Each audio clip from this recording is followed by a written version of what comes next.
Today's jargon term, pragmatic speech. Now, this is a game changer. Let's take a look at what our actual definition is here. Pragmatic speech, utilizing and changing verbal and nonverbal language, as well as following often unspoken rules to communicate and understand others. Okay. You know, that sounds great, and I understand the gist of it, but as a parent, I want to know, what does this mean for my child? As a teacher, I want to know, what does this actually break down to for a student? So let's go to our working definition here. Working definition, pragmatic speech is being able to follow the social rules of everyday communication. Pragmatic speech, you know, so often we talk to parents and we say, what services are you getting? Because they'll say, oh, you know, I have a 5-year-old. Okay, what services are you getting? Because that's, you know, it all comes down to that. Are you getting good quality ABA? If they're 5 years old, they're probably in the school system already. And usually here in the United States, it's very common for a school district to offer OT services, occupational therapy services, which when you're first starting out, you go, he's 3, why do I need OT services? But then we find out, oh, well, OT means that we're going to be working on, you know, the grasp so that they can eventually write, and we're going to work on other things that are useful in a classroom. And then we talk about speech. They've got some speech time that they do.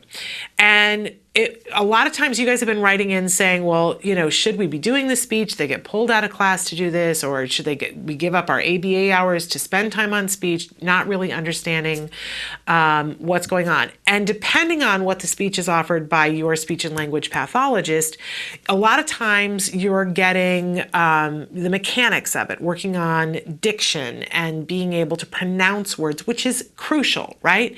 Let's not underestimate the importance of that, because if we have a child who's late to communicating, sometimes the vocal motor stuff isn't working, and they need to be able to articulate enough to be understood. Because if you say, I want blah, blah, blah, blah, and nobody understands what you're saying, you're not going to get the reward, which means you don't work hard to be able to speak.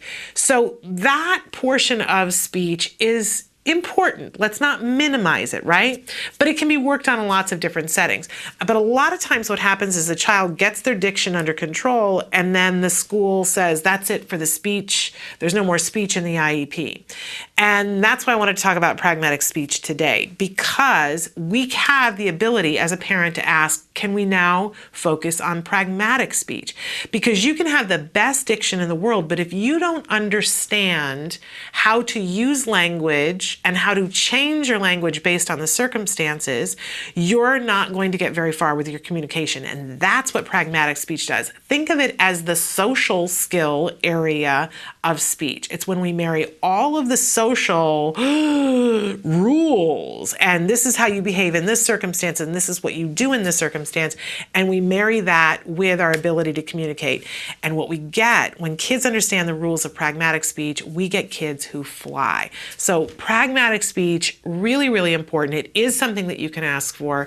It is something that you can include in your speech services. And if you've already given up speech services, don't be afraid at the IEP table to ask for pragmatic speech goals. And once the goals are in the IEP, then they have to get somebody to implement it. This is getting to the good stuff, which we always talk about, pragmatic speech.